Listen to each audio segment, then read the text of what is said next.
The station floated quietly in the black of deep space, a bright jewel of steel and glass suspended among drifting asteroids.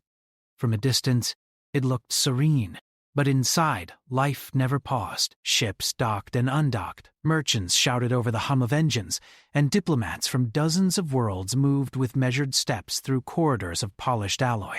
Humans were rare here, and most of them kept to themselves, living quietly in observation pods or tending to engineering tasks. One human, however, did not keep to himself. Marcus Hale was a systems engineer, small by alien standards, with dark hair that refused to stay combed and eyes that never missed a detail. He moved with careful precision, navigating the labyrinthine walkways of the station's control sector. He wasn't a soldier, not a diplomat, not even particularly heroic by anyone's usual standards, but he was competent, stubbornly honest, and dangerously unafraid. The day began like any other, until a woman entered the station. She was not like the other dignitaries who passed through the gates. Her presence alone made the air feel different, subtle but impossible to ignore. The aliens around her bowed instinctively, murmuring in languages Marcus could not understand. She was tall, with an elegance that seemed almost ceremonial, but there was an edge to her posture that suggested she could command fleets with a word. And yet, she walked without the slightest hint of arrogance. Marcus noticed her the moment she stepped into the docking terminal. He didn't bow. He didn't even glance away. Most humans would have been intimidated. He wasn't.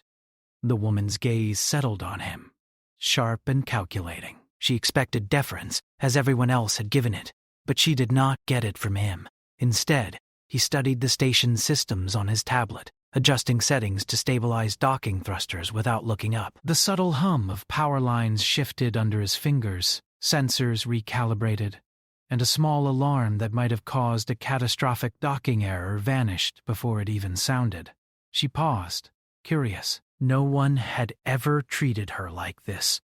Humans were typically timid or brash, but this one simply worked quietly, competently, without fear. "Are you the systems engineer?" Her voice was calm, almost musical, but with authority that made the air feel heavier. Marcus finally looked up. "Yeah, and you are?" Her lips curved in a small smile. "I am someone who chose to see you." He raised an eyebrow. "Chose to see me?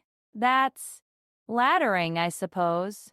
She gave him a knowing look, one that suggested flattery was the last thing on her mind. "I am not here for compliments. I am here because I need assurance that the station will function when it matters most." Before Marcus could answer, the station shuddered violently. Alarms blared, red lights splashed across control panels, and the smell of ozone filled the air. A ship at the far docking bay had malfunctioned, its thrusters locking in a way that could tear the hull apart. "Someone sabotaged the docking protocol," Marcus muttered, already running calculations in his mind. "We have less than 3 minutes before impact." The woman moved closer, her hands brushing lightly against the railing as she observed him. 3 minutes? She asked calmly. "Yes, and the automated systems won't fix this on their own." Marcus didn't wait for permission. He ran, sliding across the floor with tools in hand, interfacing directly with the station's controls. Alien engineers watched, frozen, as he bypassed security protocols, rerouted power, and stabilized the docking clamps in a display of skill and instinct that could only be human. The ship finally came to rest with a dull, metallic groan, and the alarms ceased. The tension in the room evaporated, replaced by stunned silence. The woman stepped forward, her eyes never leaving Marcus. "You just saved a docking bay full of cargo and lives," she said softly. "With nothing but your human mind." Marcus shrugged, wiping his hands on his uniform. "It's my job. You do it, or someone dies. Simple as that." For the first time, she smiled fully, a mixture of amusement and admiration. "I have seen many worlds, many people, but humans, you are unusual." Marcus raised a brow. "Unusual? That's your compliment?" "You are not afraid of power," she said. You do not bow because you must, only because you see sense in it. Most species would have panicked. Most species would have waited for orders. You acted on choice. Marcus considered her words. Choice is all anyone really has. She stared at him for a long moment, studying him as if trying to understand the mystery of his calm certainty. Perhaps, she whispered. Then she straightened, speaking with an edge that could silence generals. Be careful, human. You have involved yourself with someone who rules stars. Marcus blinked. And that means? That means, she said, turning to leave, that your decisions now carry weight far beyond this station. One wrong move and lives, not just human lives, could be lost. He followed her without thinking, curiosity outweighing caution. Wait, you haven't even told me your name. I am the Queen, she said over her shoulder, walking with a grace that seemed effortless. The Queen who chose to see you. Marcus stopped in his tracks. Queen of what? She didn't answer immediately. She looked over her shoulder one last time, and in that brief glance, Marcus felt as if she had measured him, weighed his worth, and found him acceptable. Of more than you can imagine, she said softly. For the rest of the day, Marcus could not shake the feeling that he had stepped into something much larger than himself. The station resumed its rhythm. Aliens hurried to and fro, and ships continued their docking and departure. Yet, everywhere he looked, he felt the quiet pull of her presence, as if the air itself remembered her steps. By nightfall, Marcus returned to his small quarters, tired but alert. His mind replayed every second of the encounter. A queen chose him, and she wasn't just being polite. That much was clear. He reviewed the docking incident again, double-checking every calculation, every emergency protocol. In the corner of his room, a small screen blinked. A private message from the Queen herself. You have done well today. The galaxy notices the brave, and I notice the wise. Sleep carefully, human. Tomorrow you may be called to act again. Marcus frowned. He was not used to praise, especially not from someone who could command fleets or destroy planets with a single decision. And yet there was a weight in her words, a silent warning wrapped in admiration. Sleep came fitfully that night. Dreams were strange, filled with stars and corridors, with shadows of vast ships and alien faces. But always there was her gaze, watchful, piercing, impossible to ignore. Marcus woke with a sense that life would never be the same again. The next morning, he found her waiting at the station's main docking bay. Her presence was calm, but the energy around her was palpable, a quiet hum of authority that made every alien step back instinctively. You are punctual, she said, and this time her tone was warmer, yet deliberate. Most humans would have hesitated after yesterday's chaos. You did not. That matters, Marcus nodded. I do what I must. Chaos or calm, the station functions, or it fails. That's all. She studied him with something like curiosity. I have met rulers, warriors, and scholars. None have intrigued me like you. Perhaps it is because I cannot predict you. He shrugged. Maybe you just have too much experience. Her laugh was soft, like a chime. Or perhaps I have underestimated your species. A new alarm suddenly sounded, a minor one this time, a routine sensor check gone wrong, but Marcus saw immediately that it was a false alert. He fixed it in moments. She watched, unmoving, as he corrected every problem with ease, every motion deliberate. You are patient, she said. You do not panic. Most would have rushed and failed. I do what I can, Marcus said simply. She inclined her head. And yet, you act with courage when choice demands it. This is remarkable, even. Marcus looked at her, and in that moment, something shifted. The Queen was no longer just a figure of authority. She was someone who had chosen him, and he had accepted that choice without knowing the cost. And in that choice lay responsibility, far heavier than he had ever carried before. The station hummed around them, life continuing as though nothing had happened. Yet, both of them knew that everything had changed. Marcus, a human engineer from a small, overlooked species, had drawn the attention of a galactic ruler, and the Queen, with all her power and knowledge, had found herself captivated by a human who simply did what he thought was right. "Tomorrow," she said quietly, "I may call upon you to do more than save a docking bay. Be ready, human. And know this, I have chosen you. That choice is dangerous. For you, for everyone around you, and even for me." Marcus nodded, understanding only partially what she meant, but he did not fear. Fear had no place in choice. Fear was what weakened species, what allowed empires to collapse. He had made a decision already. He would act as he thought right, no matter the cost. The Queen's eyes softened for just a moment, almost imperceptibly. Then she turned and walked away, leaving Marcus alone on the docking platform, surrounded by the quiet glow of the station's lights and the distant stars beyond. For the first time in his life, Marcus felt that being human, fragile, small, underestimated, might actually be his greatest strength. The galaxy never waited. By the time Marcus Hale had slept and eaten his modest breakfast, messages were already pouring into the station from distant worlds. His status had shifted overnight, though he hadn't realized it yet. A human engineer, small in appearance and modest in rank, had caught the attention of a queen.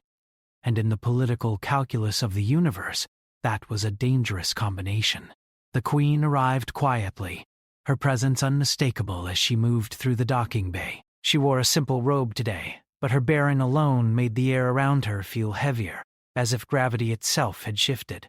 Marcus noticed that aliens who had crowded the bay earlier now gave her a wide berth. "Didn't ask for respect. It was assumed. You are punctual again," she said, her tone soft but commanding. "That pleases me." Marcus looked up from his tools and nodded. "I do what I must." The station functions or it fails. You know that. "Yes, I know." She took a step closer, her eyes scanning him, as if measuring his thoughts. "I have spoken with my advisors. They find it reckless that I involve a human in matters that affect fleets and planets. Marcus didn't flinch. Reckless or wise depends on the outcome. I don't plan to make mistakes. Her lips curved in a faint smile, but her eyes remained sharp. Most humans would not understand the stakes. They would not act with composure. They would hesitate, or they would panic, and the consequences would be disastrous. Marcus looked out at the station, at the humming lights and the ships that docked and departed without pause. I act with what I know. I trust my judgment. Panic never helps anyone. The Queen tilted her head, studying him in silence. Then she said softly, "You are not just capable. You are unyielding in ways that my empire does not often see." He shrugged. "Unyielding, maybe. Stubborn, probably. But that's human nature." She laughed quietly, a sound like chimes in a quiet hall. "Perhaps. Or perhaps I have never truly seen a human before. Most are careful, obedient, or foolishly bold. You are neither. You are something else entirely." Marcus felt a strange warmth at her words, though he did not let it show. He had learned long ago that words from rulers could be dangerous, flattering, or both at the same time. He kept his expression neutral. "I do not know what that something else is. I just do my work." The Queen's gaze softened for a moment, almost imperceptibly. Then her tone sharpened. "You will not have long to wonder. Your work will soon involve more than systems engineering. You will be called upon to act as my envoy, should you accept." Marcus blinked. "Your envoy?" "For what?" "For diplomacy," she said, her voice steady. For judgment. For choices that will ripple across star systems. I have chosen you because you think, because you do not bend for fear or greed, and because you are human. He frowned. That's a lot to expect from someone like me. She stepped closer, her gaze piercing. It is not a request. It is a declaration. You may refuse, but understand this. Refusal will not free you from the consequences. The galaxy has already noticed you. By choosing not to act, you still become part of the game. Marcus felt the weight of her words. She was right. To ignore her would be dangerous, perhaps fatal. And yet, to accept meant stepping into a world he had only glimpsed in stories, one where alliances could crumble, and where a single mistake could cost thousands of lives. I will accept, he said finally, his voice steady. But I do not understand the full scope of what that means. She inclined her head, a faint smile tugging at her lips. Few ever do. That is why the galaxy underestimates humans. You act without needing permission from hierarchy, without waiting for decades of training, without fearing the opinions of thousands. That is your strength. A sudden alert sounded from the station's control panel. Marcus jumped, scanning the readouts. One of the larger ships in the bay had detected unusual energy signatures from nearby space. A fleet was approaching, moving fast, unknown, and unannounced. The Queen's expression remained calm. Your instincts are sharp. What do you see? Marcus tapped into the station's sensors, ships unknown to this sector. Possibly pirates, or worse. They are maneuvering cautiously, but they're well armed. They might be testing the station, or us. Her eyes narrowed. And what would you do? I would not let them find a weakness. I would prepare defenses, coordinate evacuations if necessary, and attempt communication. If they attack, I would respond efficiently, not recklessly. The Queen studied him closely, clearly weighing her next words. You are not afraid, she observed. I am aware, Marcus replied simply. Fear does not help me. Action does. She gave a faint nod, as if agreeing silently. Then we shall see if the galaxy understands that about humans as well. For hours, Marcus worked alongside her advisors. Coordinating simulations and contingency plans, he corrected errors they had overlooked, suggested strategies they had dismissed, and saw through the subtle manipulations of alien politics that were invisible to almost everyone else. The Queen watched, silently impressed. Every move he made revealed something that no sensor, no technology, and no empire could quantify: the instinctive cleverness of humanity. By nightfall, the approaching fleet had stopped in orbit, observing the station silently. Communications from the fleet were cryptic, warnings wrapped in threats. Marcus listened, interpreting nuances that the aliens dismissed as mere tone. He advised the Queen calmly, suggesting responses that were firm without provoking unnecessary hostility. You are extraordinary, she said quietly when the last message ended. You see things others miss. You act with clarity when everyone else panics. You are human in a way I am only beginning to understand. Marcus shrugged, though he felt the weight of her words. I do what I must. That is all any human, or any being, can do. Her eyes softened, and for a moment Marcus thought he glimpsed something almost like vulnerability behind the mask of the Queen. You are not just a human, she said. You are a choice. One I cannot ignore. The station hummed around them as night fell. Outside, the stars glittered, indifferent to human and alien alike. Marcus realized that he had been pulled into a web far larger than himself, one where the rules were unwritten, and the consequences were universal. The Queen finally stood, straightening her posture. Rest tonight, human. Tomorrow, the real test begins. Marcus watched her go, feeling both anticipation and unease. He did not know what the test would be, but he understood something essential. She had chosen him not because he was the strongest or the fastest or the most skilled, but because he acted with intelligence, integrity, and choice. Alone in the quiet of the station, Marcus considered what she had said. She had chosen him. That simple declaration carried weight he could barely comprehend. Not only would he be tested in the coming days, but the choices he made would reverberate across the galaxy. Sleep was brief that night. In dreams, the Queen appeared among stars, observing him with a gaze that weighed possibilities and outcomes. Ships collided in his mind, alliances shattered, and yet through it all he acted calmly, decisively, and always for what he believed was right. By morning, he was ready. He knew he would face challenges unlike any before, that the galaxy would treat him as a pawn, as a threat, or as a curiosity. But he would act as humans always did, not because the world commanded it, but because he chose to do so. The Queen awaited him at the central docking bay again. Her presence was commanding, but her eyes held a faint glimmer of amusement. "It begins," she said. "Today you will step into a game that no human has ever played. Will you survive it?" Marcus met her gaze evenly. "I will not survive because I must. I will survive because I choose to." She smiled fully this time, a rare expression that seemed almost warm against the cold of her authority. "Then we shall see, human. We shall see how a single choice can shift the course of empires."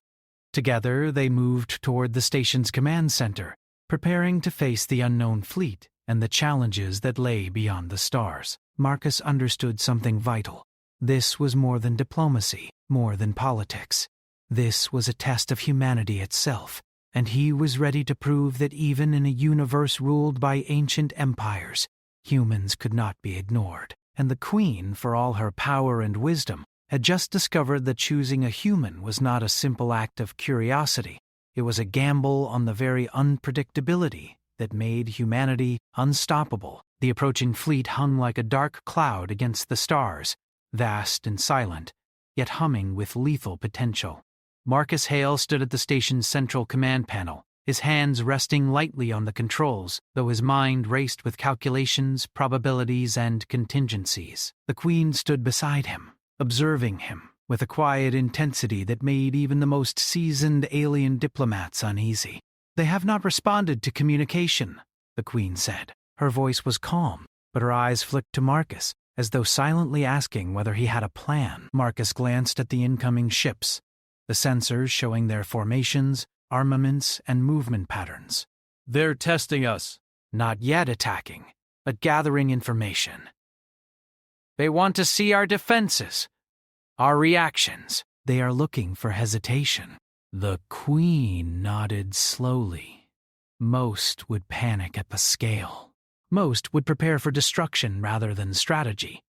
Marcus adjusted a series of sensor readings and began rerouting station power to shield generators, recalculating risk factors for each docking bay and docking ship. Humans respond differently.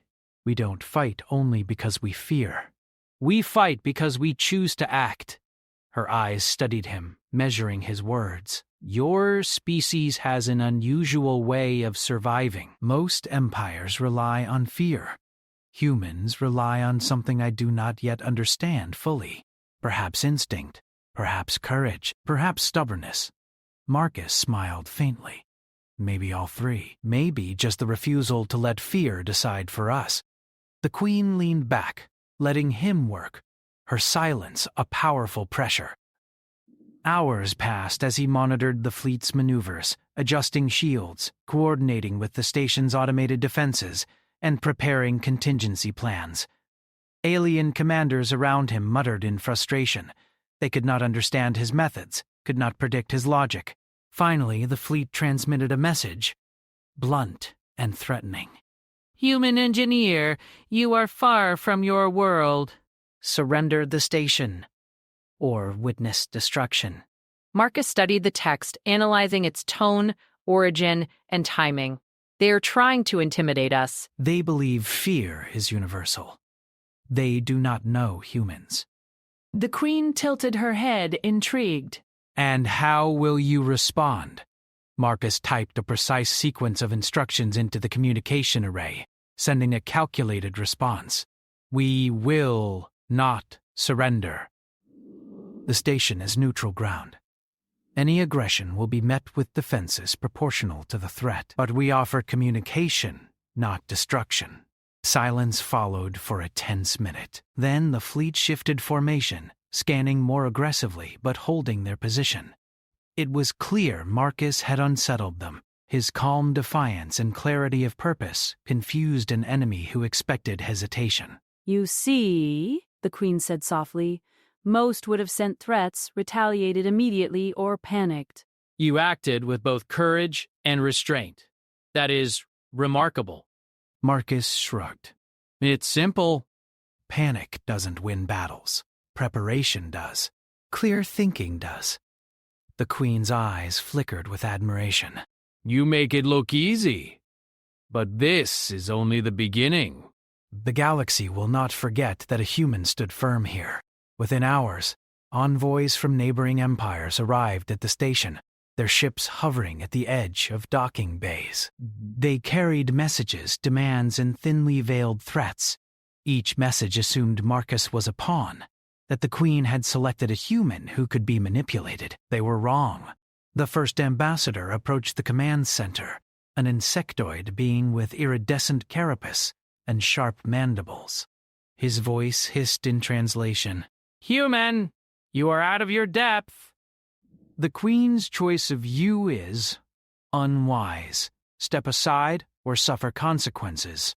Marcus, studied the envoy calmly. I am where I must be. I do not step aside. If you seek violence, it will be met with careful defense. If you seek dialogue, you are welcome. The alien's eyes narrowed. You do not understand.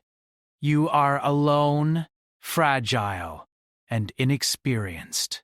Marcus leaned forward slightly. Perhaps. But humans are rarely alone in thought, and experience is built by acting, not by fearing. The insectoid envoy recoiled slightly, taken aback by the confidence and clarity. He had expected fear, hesitation, maybe even brash aggression. But not reason. Marcus's calm logic and refusal to bow unsettled him far more than any display of firepower could have. The queen's gaze softened, almost imperceptibly. They do not understand the power of human choice, she murmured. They have not seen it before, and it frightens them. More envoys arrived, each with their own agendas, their own attempts to manipulate the situation. A sleek avian species demanded concessions, hinting that humans were expendable. A reptilian council suggested Marcus would fail, predicting that fear would break him. Yet Marcus countered every subtle trap with patience, analysis, and insight that the alien leaders did not anticipate. He refused to act out of fear. He refused to deceive, but he refused to let them dictate terms. Every move was calculated, every word measured, and every action demonstrated a human principle the galaxy rarely understood. Humans acted because they chose to act, not because they were forced or coerced. The queen watched silently, her admiration growing with each calculated decision he made. Even she, ruler of countless systems, felt the weight of how unusual a human's logic could be. Marcus did not think like an empire. He thought like an individual with responsibility, integrity, and foresight. By mid-cycle, the alien leaders had begun whispering among themselves. They were confused and frustrated. They could not predict Marcus's next move. They were learning something dangerous. That humans were not weak, nor easily intimidated, nor predictable. Marcus noticed their murmurs, observing the change in demeanor with quiet satisfaction. He was not arrogant. He did not gloat. But he understood the subtle victory of clarity and courage over intimidation. Why do you not fear them? The queen asked softly, standing behind him as he adjusted sensor grids. Marcus glanced at her. Fear does not help. Understanding helps. Seeing what they are trying to do, predicting what they expect, and refusing to follow their assumptions, that is enough. The Queen's lips curved into a faint smile. You are not like any human I have seen before. You think, you act, you resist the expected. You do not bend for power, nor do you surrender to tradition. That is dangerous? Marcus asked, raising an eyebrow. For them, she said softly. Your species is underestimated for that reason. They assume weakness. You demonstrate the opposite. That makes you dangerous in ways they cannot comprehend. The rest of the day was a series of tests, political traps set by envoys, unspoken challenges in negotiations, and subtle provocations designed to see if Marcus would falter. Yet he remained composed, precise, and logical. He identified motives behind every word, mapped threats in real time, and proposed solutions that preserved the Queen's authority while exposing the overconfidence of rival empires. By the time the local planetary night fell, the rivals had withdrawn temporarily, unnerved by Marcus's ability to navigate the situation without succumbing to fear, anger, or pride. He had demonstrated a human strength that could not be quantified in fleets or firepower, clarity of purpose and moral courage under pressure. The Queen finally turned to him, her expression unreadable but her voice soft. You have done more today than most entire councils would achieve in a year. You have not only protected this station, you have preserved the integrity of my influence without a single act of aggression. Marcus leaned back, exhausted but alert. I did what needed to be done.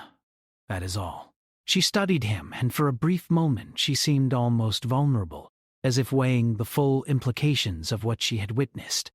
You are not a tool, not a pawn. You are an equal in ways I did not anticipate. That terrifies some and fascinates me.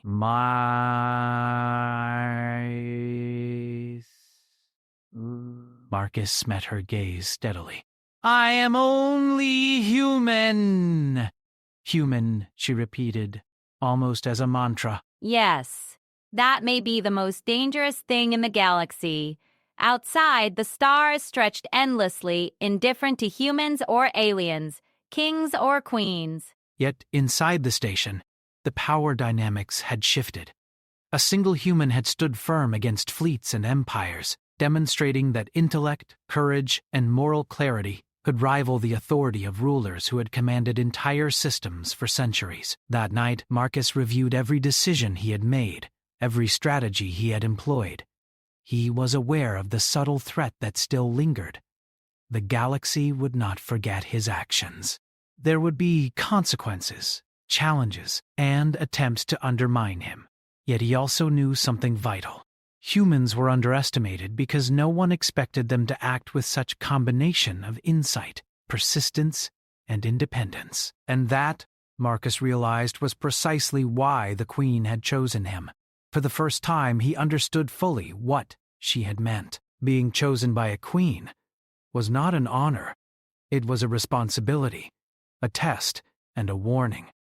The galaxy might underestimate humans, but he had already begun proving them wrong. And the Queen had noticed. She approached him one last time before retiring for the cycle. Tomorrow, new challenges await. You will be tested not only in skill and intelligence, but in loyalty and judgment. Are you prepared, human? Marcus stood, straightening his shoulders. I have no choice but to be prepared. That is what humans do. We act, we choose, we survive. Her eyes softened and she gave him a nod, a rare gesture of approval. Then let us see how far your choices can shape not only this station, but the galaxy beyond. The night was quiet, but Marcus knew it would not last. Fleets would move, empires would test, and rivals would continue to underestimate humanity. But one thing was clear. No one, not even the Queen herself, had fully measured what a human could do when they acted with clarity, courage, and choice. and that made him, in the vast and indifferent galaxy, more dangerous than anyone had expected. The quiet that had settled over the station did not last. By the next cycle, news arrived that rival fleets were moving to blockade the sector. Entire systems were now on alert. The galaxy had noticed the human who stood firm, and they would not allow such defiance to go unchallenged. Marcus Hale watched the reports on his screen, the movements of thousands of ships laid out like a deadly puzzle.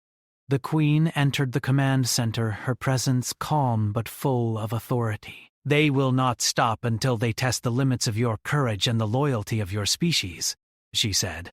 Her eyes studied Marcus carefully. "Most humans would flee. Most would surrender to safety. "But you," Marcus met her gaze steadily. "I do not flee.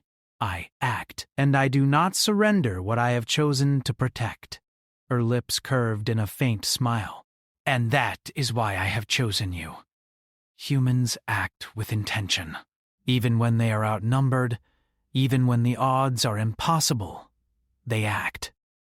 They are dangerous because they think differently. You understand that now, do you not? "I understand it because I live it," Marcus said simply. The blockade was tight, surrounding the station in a near-complete ring of warships. Messages from rival commanders came constantly, all trying to intimidate, to provoke, to bend him to their will. Marcus studied each one with care, analyzing every word for hidden threats or opportunities. The Queen stood silently behind him, allowing him to make decisions, to see the strategy unfold. Every human instinct Marcus had learned over years of work, observation, pattern recognition, calculated risk, was now in play. He coordinated with station systems, realigning shields, preparing escape routes, and rerouting energy to docking clamps to allow for quick maneuvers. The rival fleets expected panic, and for the first time, Marcus used that expectation against them. He opened a channel to one of the lead commanders. His voice was calm, controlled, unwavering. "You assume you can pressure us into surrender. That is a mistake," Marcus said. "The station is neutral, but it will defend itself if attacked." "You may wish to reconsider your position." There was silence, and then a harsh reply. "Human, your arrogance will cost you dearly. We will force compliance." Marcus tilted his head slightly. "Then you underestimate humans. We act not out of arrogance, but because we choose to do what is necessary. You will find that choice is a far stronger force than any fleet." The Queen watched him carefully. "Your words are dangerous. They could provoke an attack, and yet they also demonstrate leadership." "You understand the weight of speaking truth when others expect fear." Hours passed, fleets moving in cautious patterns, probing the station's defenses, testing the patience of the human engineer. But Marcus was ready. He had studied every possible move, every weakness in the fleet's formations, every route for retreat or counterattack. When a smaller fleet moved to strike one of the station's supply bays, Marcus acted instantly. He rerouted energy to defensive drones, activated emergency protocols, and coordinated rapid fire from automated cannons. The strike was repelled without unnecessary damage, and the rival fleet withdrew, shaken by the precision and timing. The Queen's expression softened. Woo! They are learning. They are beginning to understand that humans do not submit easily. That is rare. Marcus leaned against the console, catching his breath. It is simple. We do not submit because we can choose not to. We survive because we act deliberately, even when we are weaker, even when the odds are against us. Night fell on the station, and Marcus finally had a moment to think. The situation was escalating. Entire systems could be caught in war because of his choices, and yet he felt no fear, only resolve. Humans were not the strongest physically, nor the most numerous, nor the most technologically advanced, but they were adaptable, creative, and courageous. That was strength that could not be measured in numbers or weapons. The Queen approached him, placing a hand lightly on his shoulder. Tomorrow, more fleets will arrive. You will be tested further. You must trust your instincts, trust your people, and trust yourself. Are you prepared? Marcus nodded. I have no choice but to be prepared. That is what humans do. We act because it is necessary, not because it is safe. The next day, the war escalated. Fleets from rival empires moved aggressively, attempting to cut off supplies and isolate the station. Marcus coordinated defenses, not just relying on firepower, but using strategy, timing, and clever manipulations of space anomalies around the station to create advantages where none seemed to exist. Alien commanders were baffled. They could not predict his moves. They assumed humans would react emotionally, recklessly, or cowardly, but Marcus did none of these. Every action was measured, precise, and aimed at minimizing unnecessary losses while maximizing survival. When a supply convoy was targeted, Marcus devised a plan that diverted the attackers using decoy signals, lured them into asteroid fields, and protected the convoy without a single human casualty.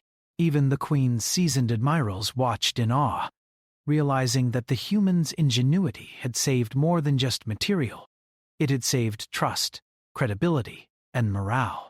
By mid-cycle, rumors began to spread among the rival empires. Humans were not fragile. Humans were not weak. One human, small in appearance but vast in determination, had resisted fleets, protected a queen, and outmaneuvered commanders who had ruled for centuries. The Queen turned to Marcus as they reviewed the day's events. You have done more than I expected. Entire fleets underestimate you, and yet you have survived. You are not just clever, you are courageous. Marcus shook his head. I do what is necessary. Courage is not what matters. Understanding, timing, and choice are what matter. She studied him, her eyes thoughtful. That is why I chose you. You do not act out of ego, nor fear, nor blind loyalty. You act because you understand consequences. That is rare. That is human. The station remained under threat, but Marcus's calm, intelligent leadership had turned it from a target into a challenge that rival empires feared. The humans on the station, inspired by his resolve, followed his example. They moved efficiently, worked together, and faced danger without panic. By the end of the cycle, the fleets had withdrawn, reassessing their plans, uncertain how to handle a human who did not bend to fear or intimidation. Marcus stood at the observation deck, looking out at the stars, realizing the magnitude of what had just happened. The galaxy had begun to notice that humans could not be predicted, and that realization was dangerous to anyone who relied on underestimating others. The Queen approached him one last time that day, her voice quiet. You have not only protected this station, you have changed the perception of your species in ways I cannot overstate. The galaxy will remember today. Your actions will be studied, analyzed, and perhaps feared. Are you ready for what comes next? Marcus looked at her, calm and resolute. I am ready because I have no choice but to be ready. That is what humans do. We face challenges we did not ask for, and we act. That is how we survive, how we thrive. Her expression softened, and that is why I chose you. Not because you are a soldier or a diplomat, not because you have power or lineage, but because you are human, because you act when others hesitate, because you choose even when everything is against you. That choice is stronger than any fleet. Outside, the stars stretched endlessly, indifferent to humans or aliens. Inside the station, a single human had proven that courage, clarity, and choice could stand against entire empires. And the Queen, ruler of countless systems, had just learned the true power of humanity. Marcus understood something vital as he prepared for the coming cycles. Humans were underestimated not because they were weak, but because their strength was unpredictable, rooted in independence, reason, and moral courage. The galaxy might not forgive him for proving it, but he would continue to act, to choose, and to survive. The next morning, reports arrived that rival empires were mobilizing for full-scale war. Fleets were on the move, blockades were being tightened, and allies of the Queen prepared for battle. Marcus studied the new data calmly. Each move, each threat, each provocation was now a test of not just skill, but of loyalty, judgment, and leadership. He turned to the Queen. "The war is coming. We cannot avoid it." She nodded. "I know." And yet I trust you to meet it with the same clarity, courage, and insight that saved this station. You are human, Marcus.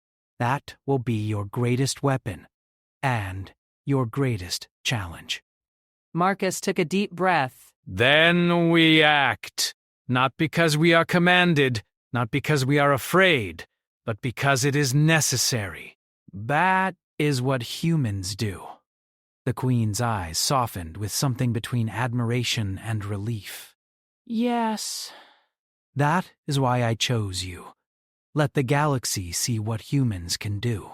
The stars outside glimmered as fleets began to move into position. The war that no one expected a human to influence was now inevitable. And Marcus Hale, small in appearance but vast in courage, was ready to show the galaxy exactly what humans could achieve when they acted not out of fear, but out of choice. The galaxy shook with the drums of war. Entire fleets moved like predators through the darkness of space, their weapon systems glowing ominously. Planets trembled under the threat of bombardment, alliances were tested, and the Queen's empire stood on the brink of chaos. Yet in the heart of the station, Marcus Hale moved with calm precision, coordinating every response, every defense, and every countermeasure. The Queen appeared beside him, her presence as commanding as ever. "They believe they can overwhelm us," she said, her voice steady but carrying the weight of countless lives. "They have not faced humans in full resolve." Marcus looked at the holographic displays, the positions of fleets, and the odds of success in each engagement. "They think superiority comes from numbers and firepower. They do not understand that humans fight differently. We adapt. We improvise. We choose every step." She nodded slowly. "You have shown them before that choice is dangerous. Now they will see it on a scale they cannot ignore." As fleets closed in, Marcus activated the station's coordinated defense protocols. He rerouted energy to shield generators, recalculated trajectories for defensive drones, and orchestrated escape routes for civilian transports. Every move was deliberate, precise, and designed to minimize casualties while maintaining the station's integrity. An enemy fleet struck first, attempting to disable the main communications hub, their paths calculated to exploit any weakness in the station's defenses. Marcus reacted instantly, activating countermeasures and adjusting shield frequencies to absorb the impact. The Queen watched silently, her eyes reflecting both admiration and surprise. "You are..." "Extraordinary," she murmured, almost to herself. Marcus shook his head. "I am just human. I do what is necessary." But the truth was clear to anyone watching. Humans could act with a combination of intelligence, courage, and adaptability that no technology or fleet could fully predict. And today, that strength would be decisive. As the battle escalated, Marcus coordinated with small teams of humans scattered across the station. They moved with efficiency, repairing systems, redirecting power, and guiding ships through treacherous maneuvers. Every human acted with purpose, inspired by the calm authority of their engineer. Where other species faltered under pressure, humans thrived. One of the Queen's senior admirals approached, his eyes wide with disbelief. They are responding faster than we can predict. "Marcus, how do they manage it?" Marcus looked at him calmly. "Humans do not act because orders dictate it. We act because we understand what must be done, and we choose to do it." That is our advantage. The battle continued for hours. Rival fleets attempted to flank the station, cut off supply routes, and isolate key defensive points. Each time, Marcus anticipated their moves, turning their aggression into opportunity. He used asteroid fields to slow attackers, rerouted energy to make shields stronger where needed, and guided the Queen's ships into formations that maximized their firepower without overextending. The enemy commanders grew frustrated. They had expected fear, hesitation, and mistakes. Instead, they faced clarity, precision, and courage that no one could easily undermine. Marcus's human ingenuity had turned what could have been a devastating attack into a strategic advantage. By mid-cycle, the tide of the battle began to shift. Rival fleets were retreating, regrouping, and reassessing their approach. Their confidence had been shaken. The Queen's forces, guided by Marcus, were now in control. Humans were no longer underestimated. They were respected and feared, in a way that changed the very calculation of power. The Queen approached Marcus once more, standing close as she studied the reports. You have not only defended this station, you have demonstrated what humans can achieve when they act as a unit with clear purpose. The galaxy will remember today. Marcus shook his head, still focused on the battle. I do what is necessary. We do not fight for glory or dominance. We fight because we must survive, and because we choose to protect what we value. The Queen's expression softened, almost tenderly. And that is why I chose you. Not because of strength or lineage, but because of your understanding of choice. That understanding is rare. That understanding is powerful. Outside, the battle continued, but the humans held firm. Their resilience, adaptability, and clarity of action turned the tide completely. The rival fleets began to retreat, their forces fractured, their plans undone. Marcus had not only defended the station, he had shifted the balance of power. By the end of the cycle, the Queen's forces controlled the sector. Humans had earned their place in the galaxy, not through conquest, but through ingenuity, courage, and choice. Entire empires were forced to reassess their assumptions. A single human engineer had proven that intelligence, moral courage, and deliberate action could rival fleets and empires.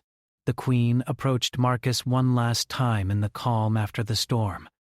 The galaxy will not forget this day. You have shown that humans are not weak. You have shown that choice can outweigh power. You have changed perception, Marcus Hale, and you have done it without stepping outside what is right. Marcus looked at her quietly. I did not do this to be remembered. I did this because it was necessary, because choice demanded it, because humans do not bend when it is wrong to bend.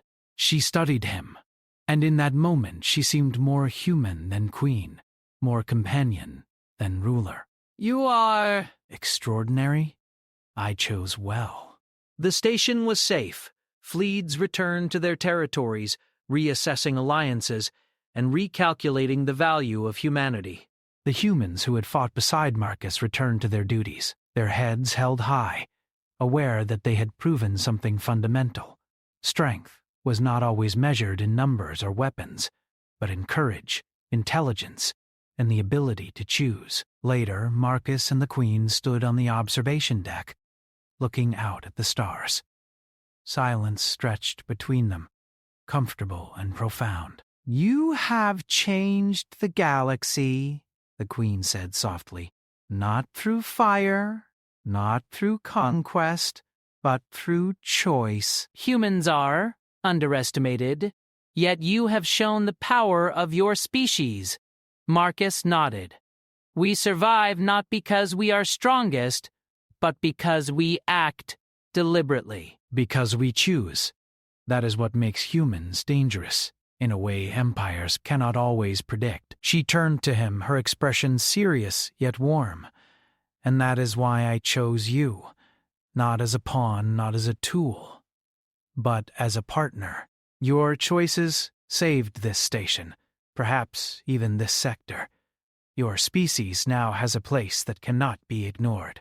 Marcus looked out at the galaxy, feeling the weight of what had been accomplished. The war was over, the fleets had retreated, and humans had proven their value not through fear or aggression, but through courage, logic, and moral clarity. Do we rebuild? He asked quietly. Yes, she said, and we prepare. The galaxy will always test us, but now they will test humans differently. Now they will see that choice matters, that courage matters, that morality matters. Marcus understood fully. Humans were no longer pawns, curiosities, or minor players.